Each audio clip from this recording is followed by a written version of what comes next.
असतो मा सद्गमय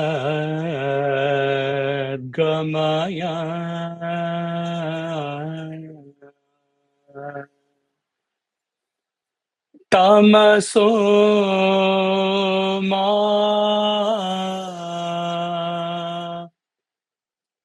ज्योतिर्गमय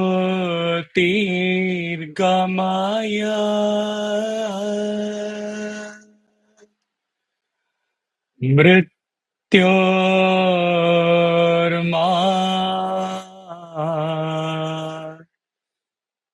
अमृतं गमय ओ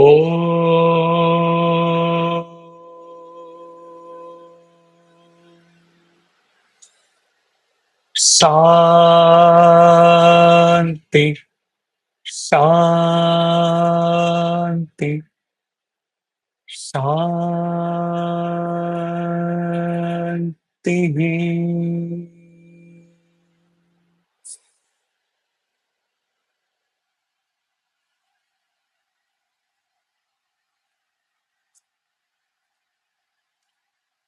So we ended the chapter 1 in the last talk.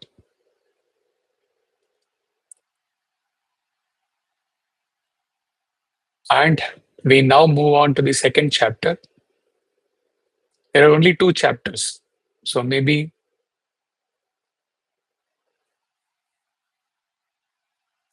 another maybe 4-5 sessions of Shiva Rahasya.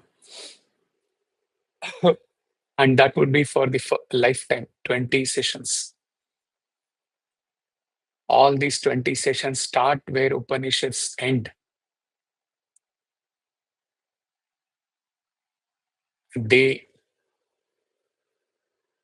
are at par with Tribhu Gita.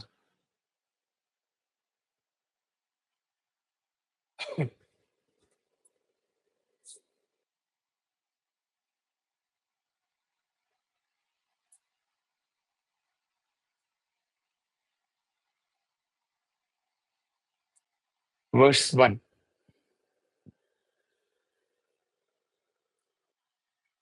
O noble ones,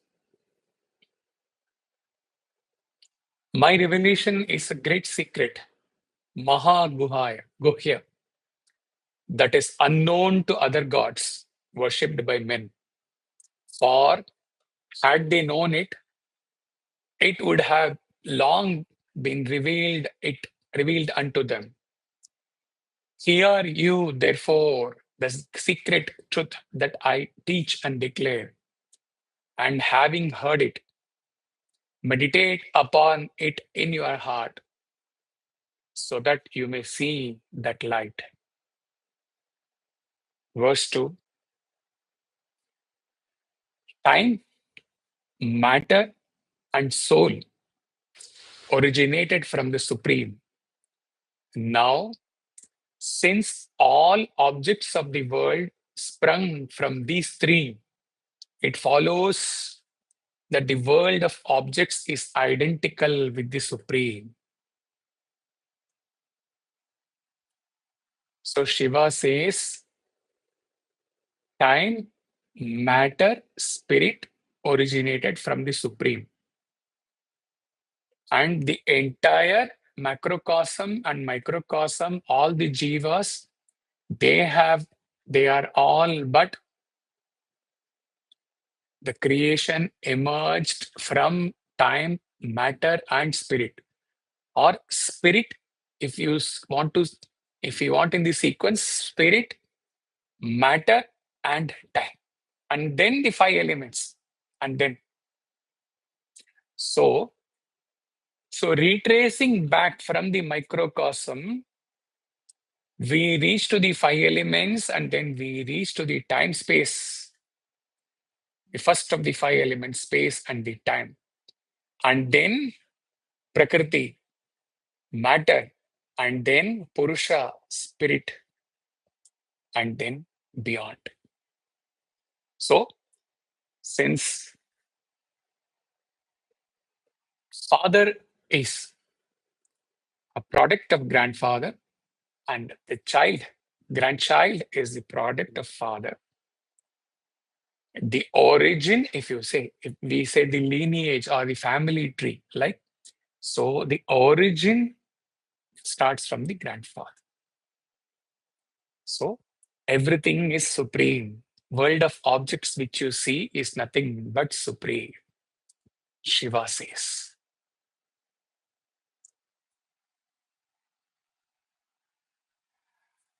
This chapter is for great secrets to be revealed by none other than Shiva.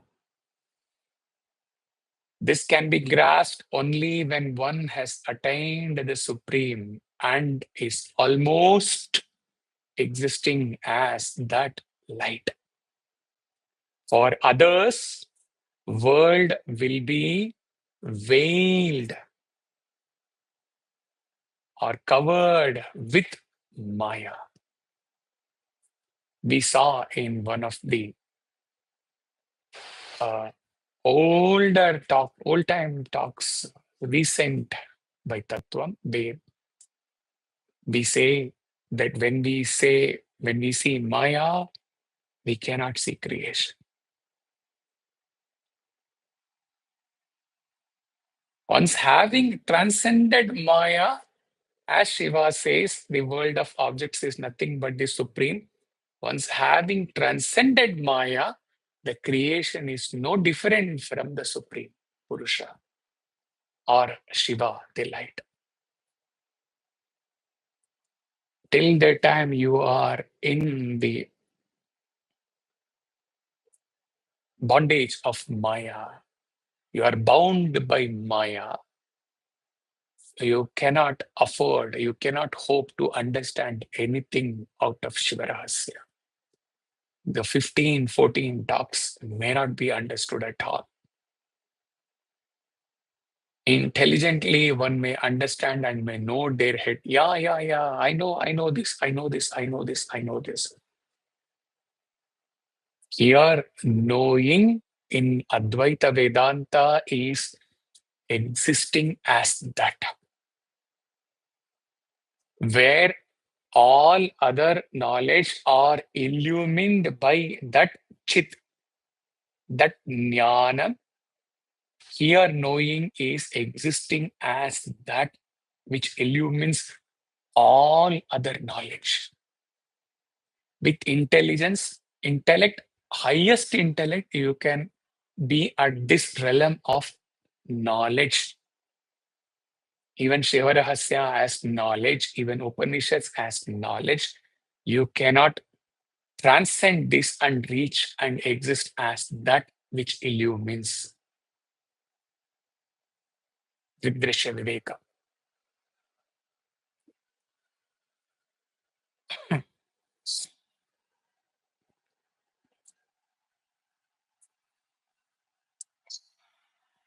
So, for uttering this expression, world of objects is identical with the Supreme, one has to go and exist as that which is prior to time, matter, and soul. As time, matter, soul, all this originates from that Supreme. Time represents the principle of transformation and continuity. Matter is the substance through which forms manifest. Soul is the conscious experiencer. Together, they encompass the totality of becoming, being, and awareness, the entire manifest cosmos. Since all objects in the world are made from time, matter, and soul, and since these come from Supreme, we already dealt with this in the grandfather-grandchild example. This echoes the famous Mahavakya from the Upanishads, Sarvam Khalva Idam Brahma. All this is indeed Brahman. When one realizes that no object is outside the divine, one is no longer caught in the illusion of separation, the root of suffering, dukkha. Dvandam or duality is the root cause of all the suffering. This insight can lead to jnana and ultimately to moksha, liberation. This verse captures a central insight of the Shiva Rahasya. The world is not illusory in itself, but it's a real manifestation of the Supreme. To recognize this unity is to see Shiva in all and all in Shiva, self of all.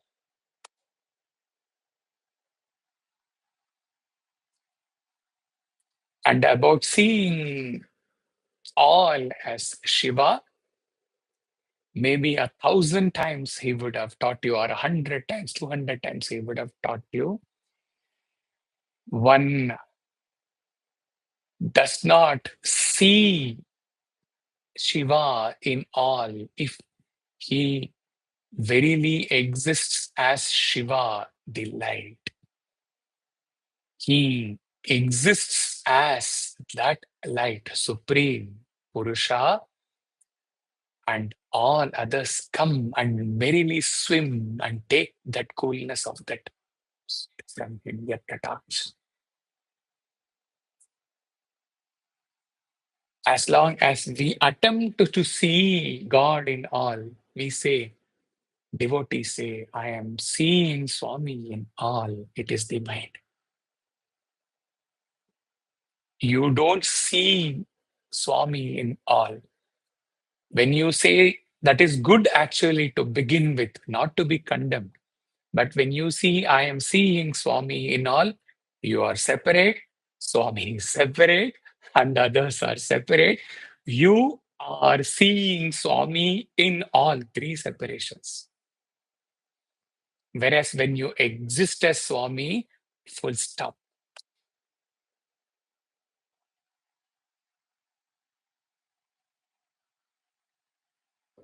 You can't see or know anything other than Sai. Elaborately dealt in the just concluded Yoga Sutra verse with the Krishna's Nayana Nayaname Sayom commentary.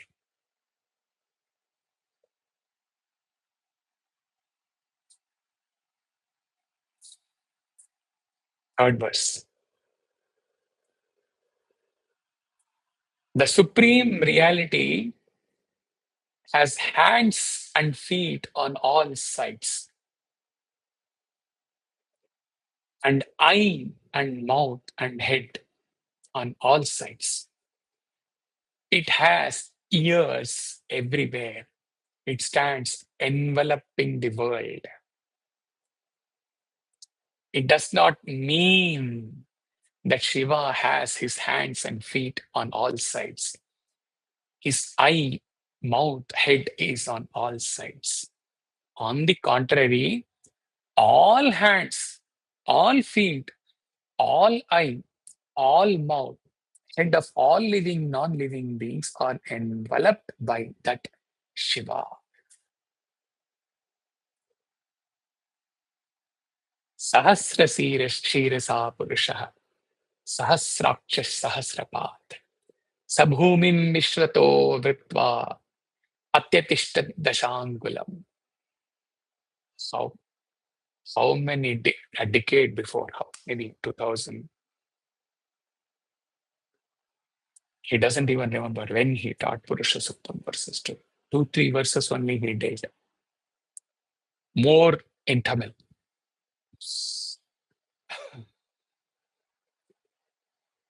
The Purusha has thousands of heads, not thousand heads, thousands of heads, thousands ears, and thousands feet. This thousand signifies innumerable, which point thousands makes all the difference. Thousand will represent one God having thousand hands, thousand this thing. Maybe depicted in some painting, Krishna with innumerable hands. That limits to that person's. When we thousands, when we see all, the entire creation. He envelops the world from all sides. He pervades each part of the creation and extends beyond the 10 directions.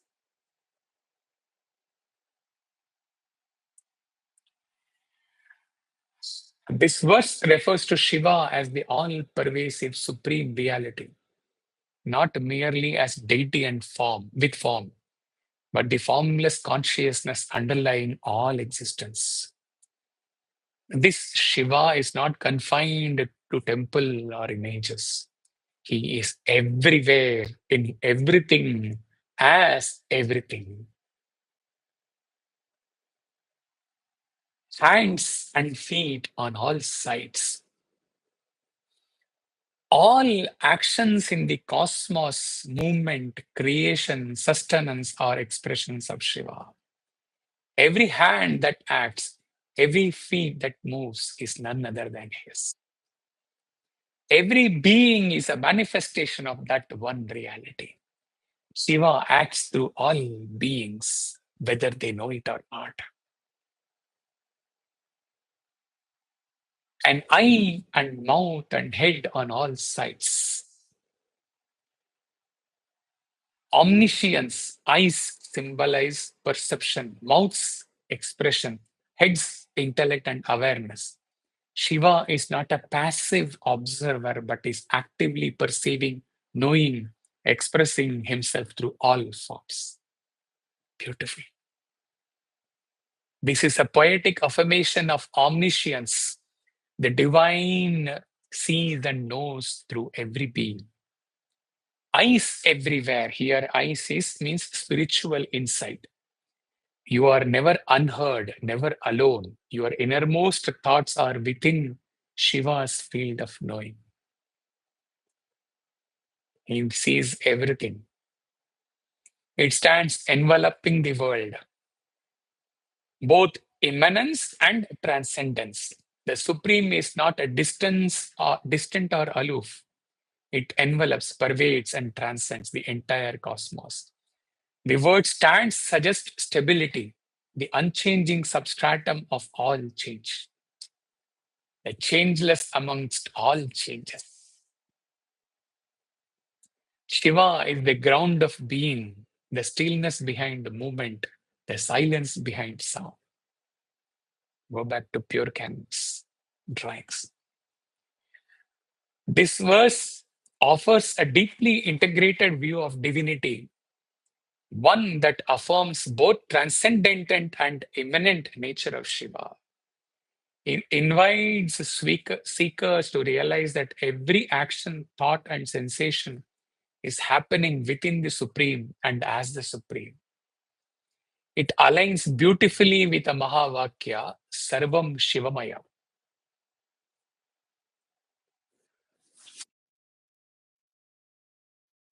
Next verse.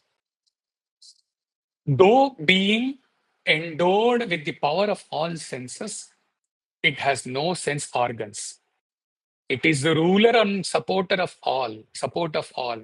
It is perpetual bliss, unmanifest and free of duality. That which envelops all does not exist in limited capacity of all. So Shiva says, I lend my power to all senses, but I have no senses, mind, intellect. Where sadhaka should go immediately? Kenopanishad. What Kenopanishad says? That which is not expressed by speech, but by which the word is expressed. Recognize that alone to be Brahman. That which cannot be thought by the mind, but by which they say the mind is capable of thinking, recognize that alone to be Brahman. That which cannot be seen with eye, but by which one sees the activities of the eye, recognize that alone has to be Brahman. Kenopanishad taken immediately after Satyanyana Manantam Brahma, maybe 2013-14. Those were the days. One by one, greatest secrets were being revealed to sadhakas who came to the fold not knowing anything about Atman and Brahman, and not anything knowing anything about pure consciousness. Bhagavan willed and Acharya gave in a golden plate with the silver spoon, and then he took himself and he gave into each mouth of each sadhaka. How many Upanishads, how many Vedanta treatises, how many messages, how many posts.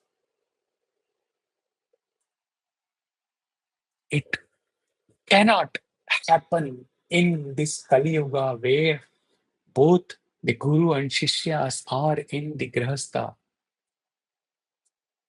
uh, life without the will of Bhagavan. Impossible, impossible. All these things are taught to those who have given up everything and have decided to be a defeat of Guru forever and ever. Not even bothered about what their dress is, not even bothered whether they will have the next square meal or not.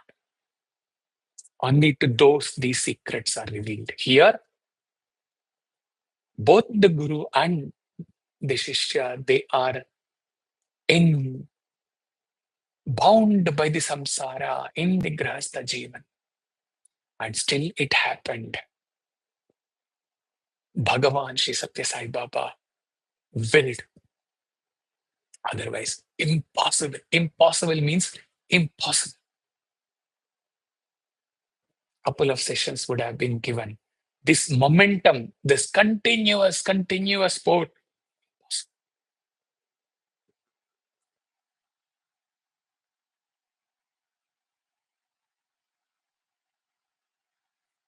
How the disciples make use of it, and till the end of physical end of Acharya or physical end of the Shishya, how they reciprocate with gratitude and how they walk along with Acharya till the end, not leaving. That is for the disciples. He cannot say anything. Coming back, that which cannot be heard with the ear, but by which one hears the ears hearing, recognize that alone to be Brahman. That which cannot be smelled with the sense of smell, but by which the sense of smell is attracted to its objects, recognize that alone to be Brahman. Precious verses of Kenopanishad, all of them were dealt in detail with the Sanskrit verse and with the commentary. Milestone session, Kenopanishad.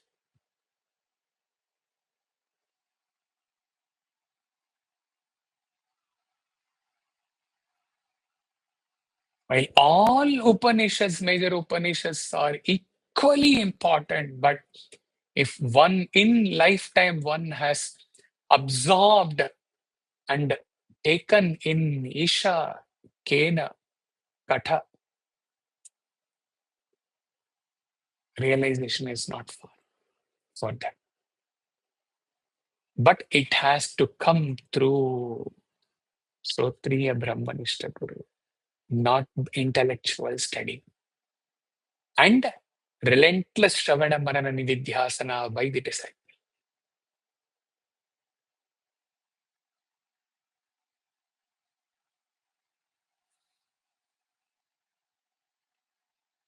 Next,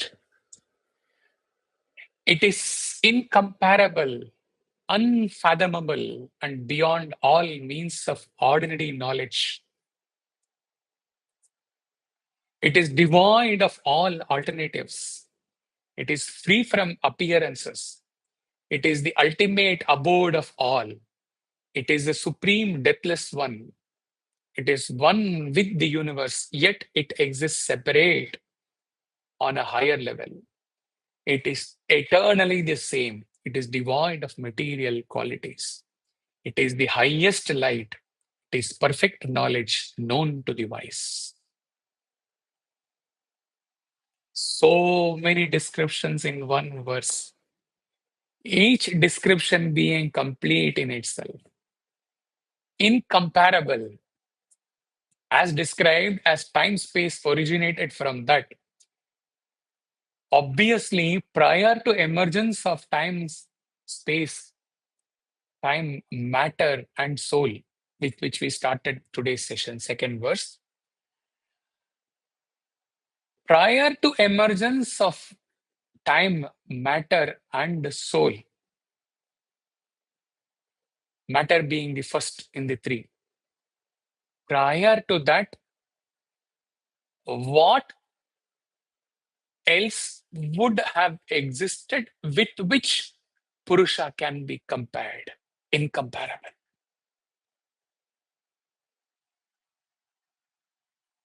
Unfathomable, cannot be grasped through human mind and intellect. Beyond all ordinary knowledge, with the knowledge, worldly knowledge, other knowledge, this has been already explained. No alternative. This goes along with the exposition on incomparable. There is nothing with which it can be compared. So, because there is no alternative to Purusha at all, prior, even before the cosmic vibration. Free from all appearances. Appearances only occur only after time, space, and all other four elements emerged. So, obviously, it has to be unmanifest, formless. Supreme, deathless, because it is birthless. One with universe, yet exists separately. It illumines everything, but it has no association with all that is illumined by it. We say it has a relationless relationship with all the entire creation. Or can we say it illumines everything else, but it has nothing prior to it which has illumined it?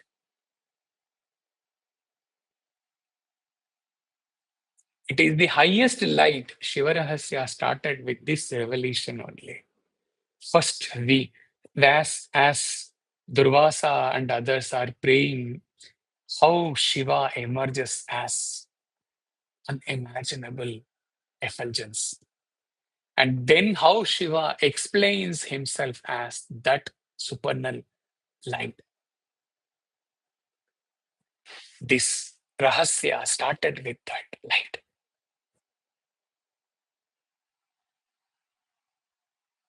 It is Avadhuta Gita and Shiva Rahasya which do not even come to the exposition of Brahman, not even Purusha. They start, progress, and end with one expression, supernal light.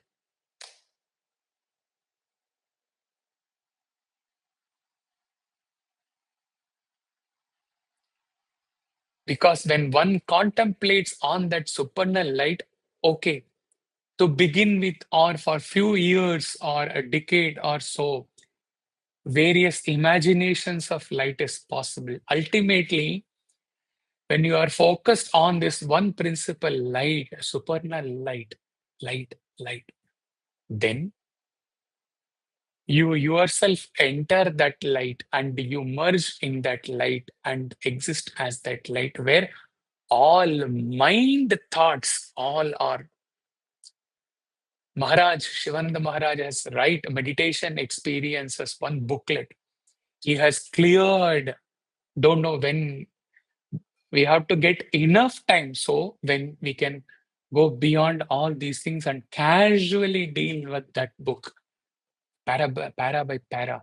He removes all illusion. He says, what are all the possibilities in meditation with which a man can be deluded thinking that he is experiencing awareness. He goes beyond, he explains everything and takes a mumukshu sadhaka beyond all those things to enter, exist, merge, and exist as that supernal light.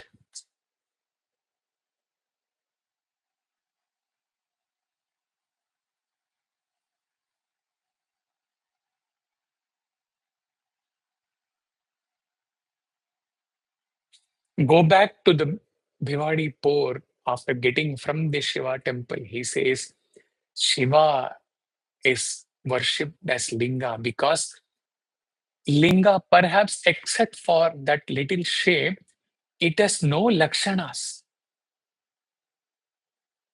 It is something else that man-made Shiva, even in that Linga, he laughs and laughs when he goes to a temple. And in the Linga also, Shiva's eyes, nose, everything. Okay, the bhaktas are welcome to pray Shiva, and at least their mind is focused on that one form and not on anything else. So, not to criticize that, but when you reach the higher level, he said that only one, it's black, colorless, odorless, formless, nothing, no qualities of Shiva, no Parvati with Shiva, nothing.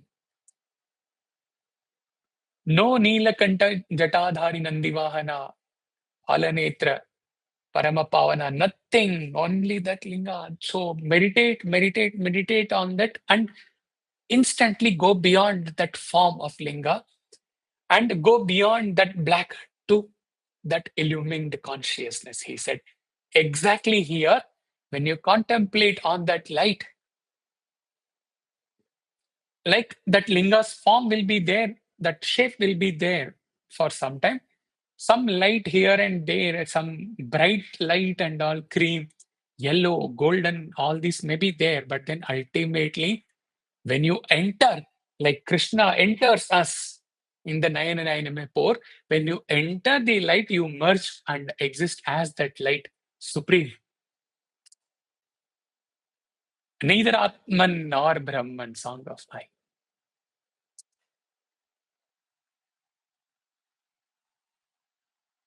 That is how, why this light with which the Shiva Rahasya has started, it has such significance.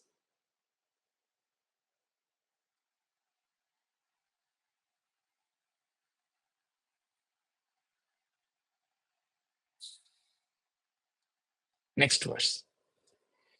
It is the self of all living beings.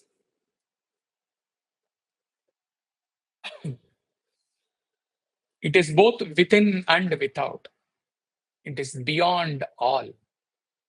I am that self, the omnipresent, peaceful, the great Lord and embodiment of consciousness. This entire universe, consisting of moving and non moving things, exists within me. He who has realized this is the true knower of all spiritual teachings. Shiva says this.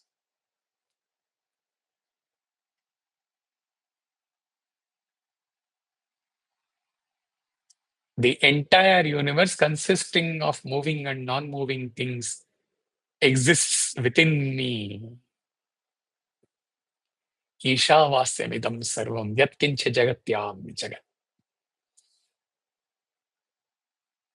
All this, whatsoever moves in this universe, including the universe, yatkincha jagatyam jagat, including the moving universe, all that is moving within the creation, including the moving creation itself, is pervaded or enveloped or clothed by the Lord. Ishavasyanidam Sarvam.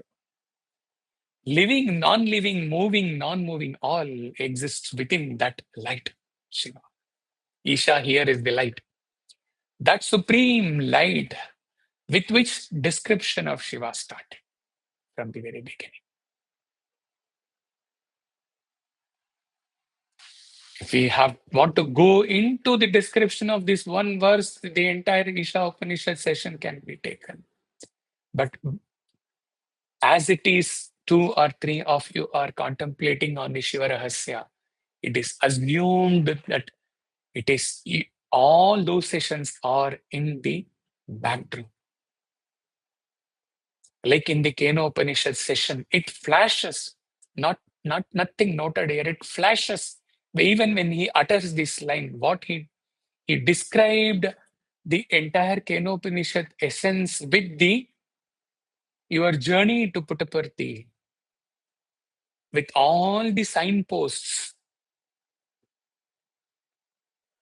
Once you reach the Sai Kulwant Hall and he said, decades before, then of course the journey, the experiences during the journey, the signposts, all those things are forgotten and you are existing there. But without those signposts, without those that aid, the GPS, without all those things, it might have been difficult for the first timer to enter Puttaparthi and sit there. Similarly, all those sessions, 2011 up to 2018,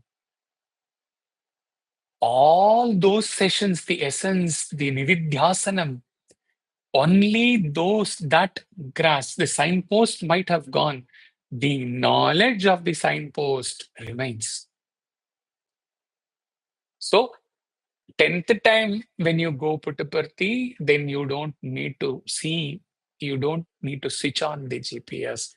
The car goes. Similarly, the 10th time is your 2024-25 Nididhyasanam of the Mumukshu disciple, 1 or 2 or 3, where they may not be revisiting all the earlier 14 years of sessions, but the essence is driven, well driven inside, equipped with which they are competent to even listen to Shiva Rahasya session, Shravanam, and subsequently taking up the Manana Nididhyasana. Mananam is taken for granted. There is nothing to doubt or get convinced about it. Shravanam to Nididhyasanam, direct.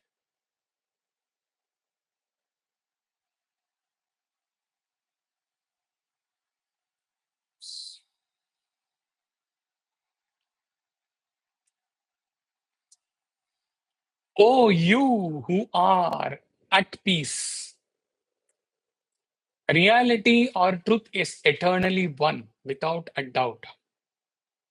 Yet, to manifest its eternal glory, truth creates the various worlds out of itself. Therefore, it exists in different states and forms. They are spirit, which is like unto fire, energy, which is like unto the sun, and the matter, which is like unto the moon. So Shiva talks about spirit, energy, sun. Spirit, energy, and matter. Verse 8, the fiery spirit is a self-shining intelligence, awareness, consciousness itself. It is Shiva, the all-encompassing, all-illumining reality in its restful, unmanifest state. In supreme, unmanifest essence, beyond the manifest and unmanifest, there can be no description, no lakshanas for that. But when somehow mysteriously it reveals itself, then it is expressed by Shiva, later by rishis of the yore, who reached and existed as that, as self-illumined consciousness. It illumines all without anything existing prior to it to illuminate. We already dealt with this. Fiery spirit symbolizes the dynamic, luminous essence of ultimate reality. Not physical fire, but the inner fire of awareness or chit. Self-shining intelligence refers to a consciousness that illuminates itself and everything else. It does not depend on anything external to be known. This is the nature of pure awareness. Again, chit, jnanam, the ultimate substratum that does not require an external light. The spirit is not a created thing, it is awareness itself, uncaused and ever present. Verse 9.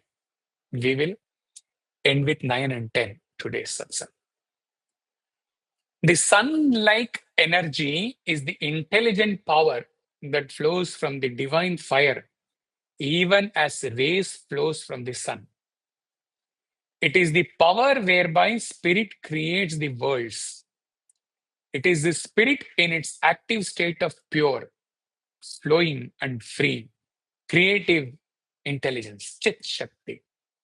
It has two aspects, one likened unto a brighter sun, the other unto a dark sun. The first named, the bright sun, gives rise to the higher world of spirit. The second, the dark sun, gives rise to the dark world of matter, wherein abide the unawakened souls.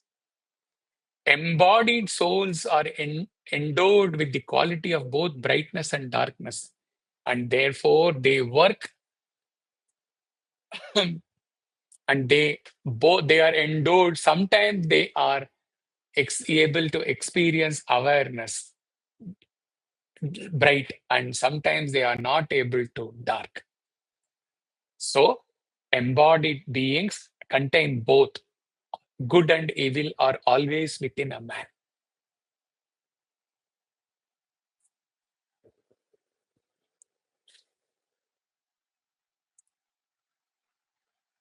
This passage begins by invoking sun-like energy as emanation of the divine fire, a metaphor for Shiva's ultimate formless consciousness. Just as sunlight radiates naturally from the sun, the Chit Shakti, the intelligent, conscious force, flows effortlessly from the Absolute, Paramashiva. This energy is not inert, it is dynamic, intelligent, and creative. In Shiva Siddhanta, this is Spanda, the vibrant throb of awareness that gives rise to all creation. It is not separate from spirit. It is the spirit in its expressive mode. Chit Shakti is the mother aspect of the divine, giving birth to all levels of reality. In Sankhya, this is Prakriti. He talked about bright and dark sun. Bright sun is is symbolic of the higher tattvas, the spiritual realms above duality, where the radiant ones dwell, the realized masters dwell.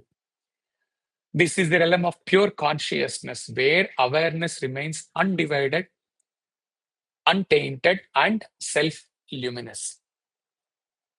This echoes the idea that at the core of our being lies a radiant divine light, the self, Atman. Dark sun. The dark sun is not evil. It is not the opposite of bright. Dark sun is avarna. It is veiled. It represents the layers of consciousness where spirit forgets itself and becomes entangled in name, form, and matter. It is the spirit only, but it is forgetting. Forgetfulness is what? In Advaita, avidya. This is Oh, he had not even read this. He says and he reads this. This is avidya, ignorance. The principle by which one appears as many. Starting first, second, third, Shiva Rahasya, this thing. So the one appears in the realm of darkness as many, like the sun, the same illumined sun appears as stars. Realm of darkness is what he taught in the beginning, avidya. It doesn't mean that those who are veiled by this avarna, veiled by this avidya, it is not that they are not spirit.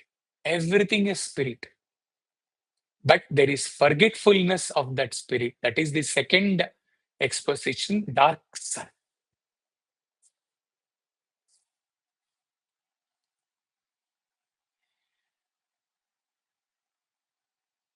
So, embodied souls are endowed with the quality of both brightness and darkness. And therefore, this particular final line, the dual nature of human condition, this final line is a profound insight into human life as a crucible of both spirit and matter. We are born of the bright sun, but also carry the shadow of dark sun, unconsciousness tendencies, breakup of avidya. Further, children of siblings of avidya, tendencies, vasanas, karmas. This is the dark side of human beings. This dual inheritance creates the moral struggle and in the spiritual journey. If we were only one in the beginning of our first birth, he has explained many times, there was no need for sadhana. No sadhana, no sadhyam, no goal, nothing. We would have been born as Shiva and merged in Shiva and existed as Shiva. Entire life journey is the ongoing fight between the bright side of the human being, consciousness, and the darker side, avidya, vasanas.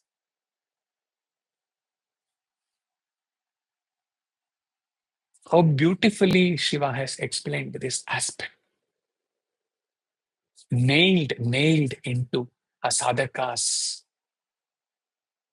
sattvic intellect to meditate, to contemplate, and go beyond the darker side and to exist as the bright sun.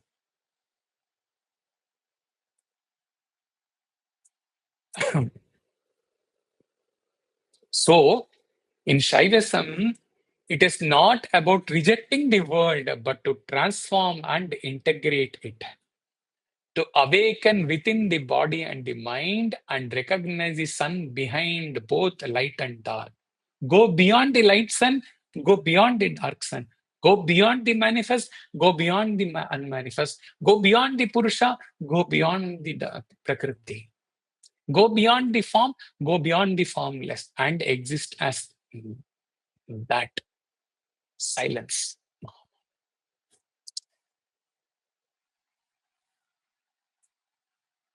This session would require a lit up mumukshu sadhaka, 2 or 3 of you, to listen maybe 2, 3 times to get into. Otherwise, they will be understood by intellect only. To experience the poor, you may have to really get into it. Otherwise, you may understand at superfluous level and you will think that, I have understood. No, all these things have to be experienced within. Then you will dance without legs. Aha! What Master has given us.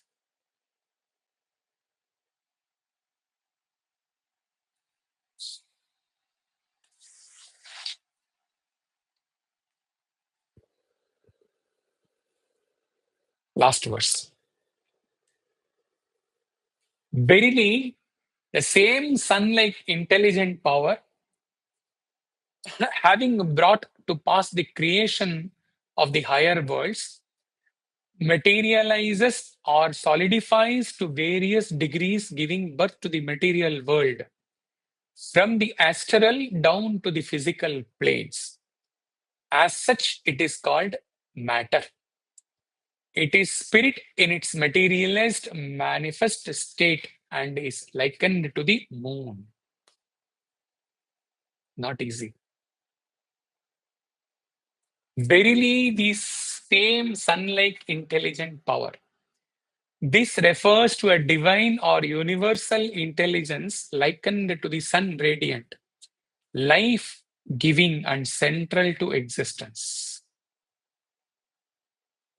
Having brought to pass the creation of the higher worlds, it suggests that this power first created spiritual or non material realms, higher worlds, possibly referring to the divine, mental, or astral planes.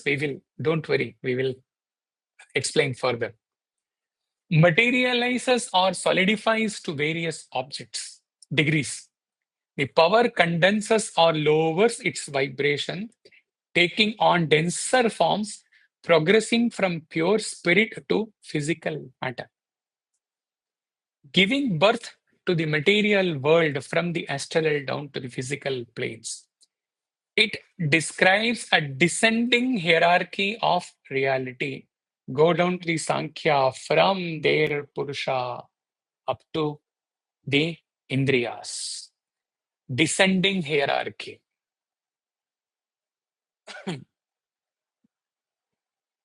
As such, it is called matter. It is spirit in its materialized manifest state.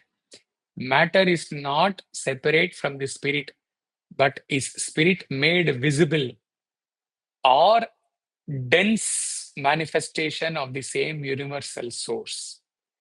And it is likened to the moon. Here, the moon symbolizes the reflection, form, and receptivity. Can we call reflected consciousness Dridrishya Viveka? Just as the moon reflects the light of the sun, matter reflects spirit. This may imply passivity, illusion, or secondary nature in comparison to spirit. To explain this spirit and matter, we will take recourse to the same creation session, which was the second in the order after the purpose of human birth, and again taken once more. He doesn't remember the year, maybe 2014, 15, 16, whatever. Again taken. So, Purusha, spirit, Prakriti, matter, as per Kapila, who gave us Sankhya. Now, for the sadhakas, it feels more easy to understand because they should be thorough with the Sankhya. Twice it has been taken.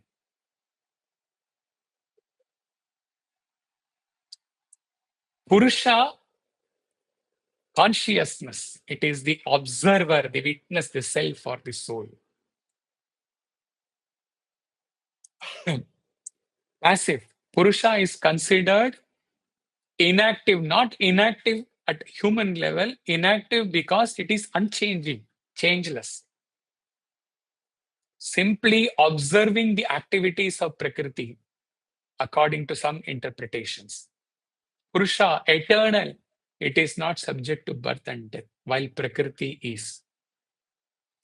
And what is Prakriti? Matter. It is the source of all material phenomena, including mind, senses, and physical body. That flowchart diagram coming down, Mahat, Prakriti, Mahat, and then the I, pure Aham, and then the Tattvas,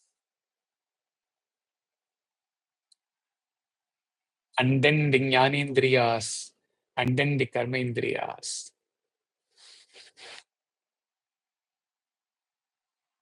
Down to the microcosm, mind, Manas Buddhi Chitta Ahankara. Go back, refresh your memory. So, Prakriti, it is the source of all material phenomena. It is active, dynamic. Otherwise, how will it create? It is material, matter. It encompasses everything that is not Purusha, including the physical world and the subtle elements of mind and senses. Purusha and Prakriti are intertwined, and their intellect interaction leads to the manifestation of the world and individual experiences. Entanglement. According to some interpretations, Purusha becomes entangled with Prakriti, leading to the experience of suffering and the cycle of birth and death. Liberation. The goal of Samkhya philosophy is to understand the nature of Purusha and Prakriti, and through this knowledge to achieve liberation from the cycle of the entanglement and suffering. In essence, Purusha is the observer and Prakriti is the observed. The interaction between the two gives rise to the world we experience. For easier understanding, then afterwards came the human form of Shiva and Parvati, Shiva and Shakti, Ardhanarishwara. Matter is not something different from spirit. Prakriti is not something different from Purusha.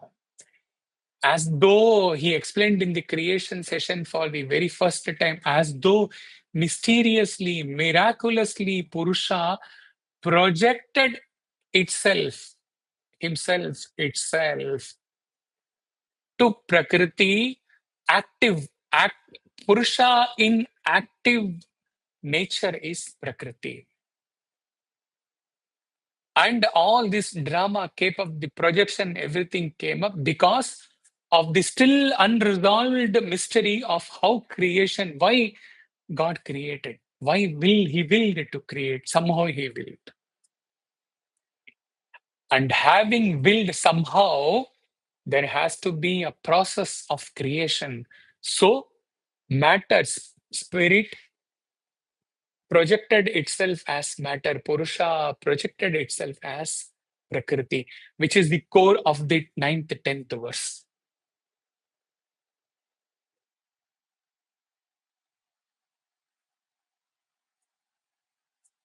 Oh, Saumya, 2, 3 times you have to hear this session. Not easy, not easy. When it comes to experience, when it comes to intellectual understanding, yes, I have understood. No, there is no understanding required in these sessions, especially after 10 years, 12 years, 14 years. You have to go beyond all the understanding of the intellect because you have to go beyond the source intellect itself and you have to exist as the essence of this whole. Not easy.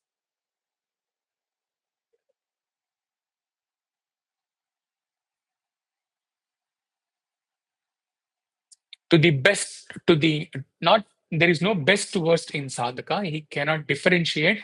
To the evolved sadhakas who have reached to some level due to the uh, torrential 14 years of pour, even for them, it would take 2, 3 times of listening and 15 days, 20 days of intense nididhyasana to come to experience, to exist, and to dance without legs, and to sing without the voice.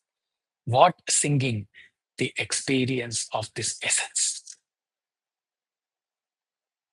So many in this hour, in this Kali, in this 2025 August, how many in this creation would perhaps be even listening to such secrets? Count down some unknown in Himalayas, Otherwise, even in the uh, ashrams nowadays, these secrets are not taken. It's too much, actually.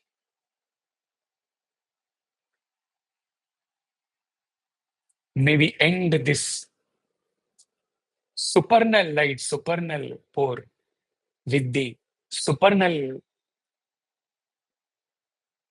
vakya, supernal emergence from the source, from the sage in the Ananda Kutir.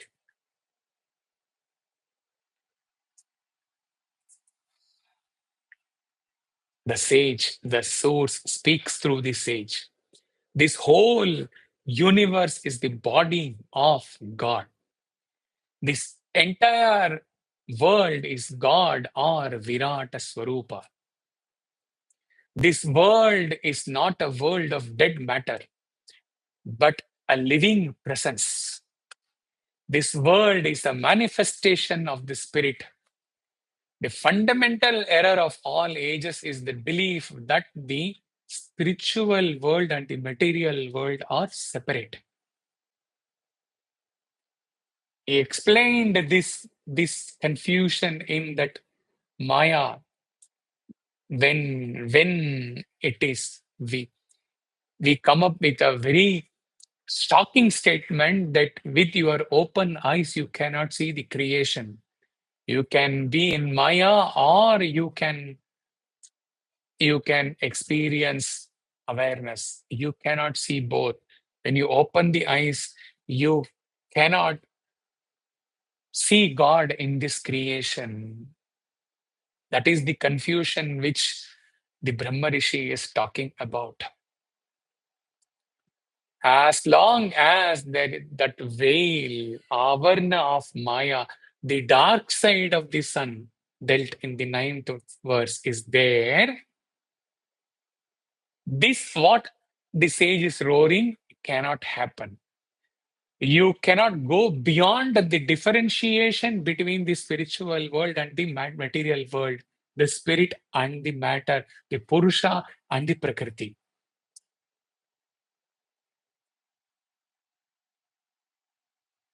You have to transcend the Maya. Again, that declaration by that sage in the Himalayas, where he says,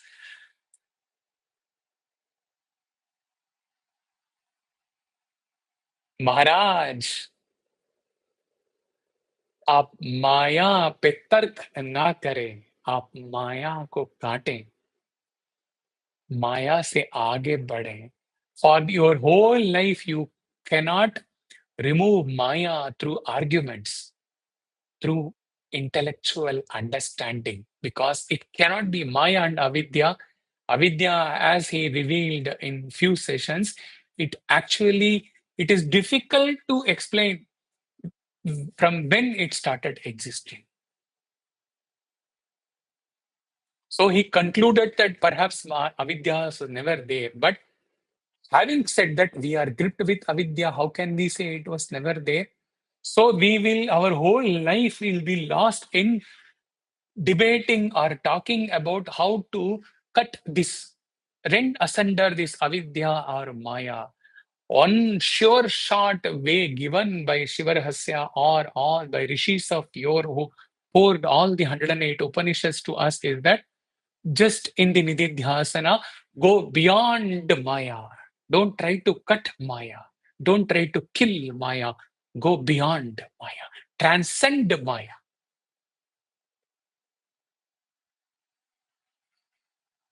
That is why in none of the pores in the 14 years, killing the creation or ending the creation is never an expression from the source. It is always transcending the creation. You will never be able to kill the creation. It is there before your eyes. But you can always transcend the creation when you exist as that pure tattva, pure consciousness, supernal light. Coming back to the sage's words, Spirit and matter are neither different nor separable. Matter is spirit cognized through the senses. Matter is spirit in manifestation.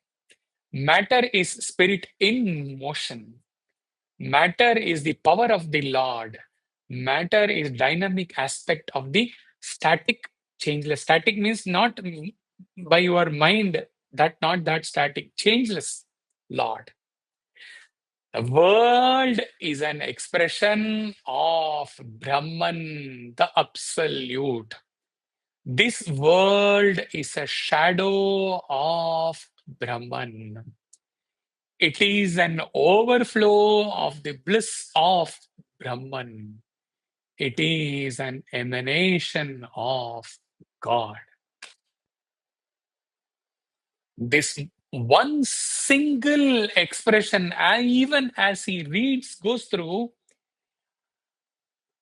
he can say to the entire world, holding a microphone and roar that this one expression cannot come from one master who has not realized. What is that one expression? It is an overflow of the bliss of Brahman. Only one who is filled with the bliss of Brahman, overflowing bliss of Brahman, can dare to roar that this world is an overflow of the bliss of Brahman. Each line which appears from the source, through the source, is worth contemplating for 10 years, not exaggerating. Nididhyasana should be eternal, not in intervals. It has to be ongoing within, even as your BMI is facing the world and are interacting with the world of vasanas. Internally, Aham Brahmasmi, the Nididhyasana should be going on till your last breath. If you think you have known Kenopanishad, I fear you have not known, said the Rishi in the Kenopanishad. Go back and contemplate.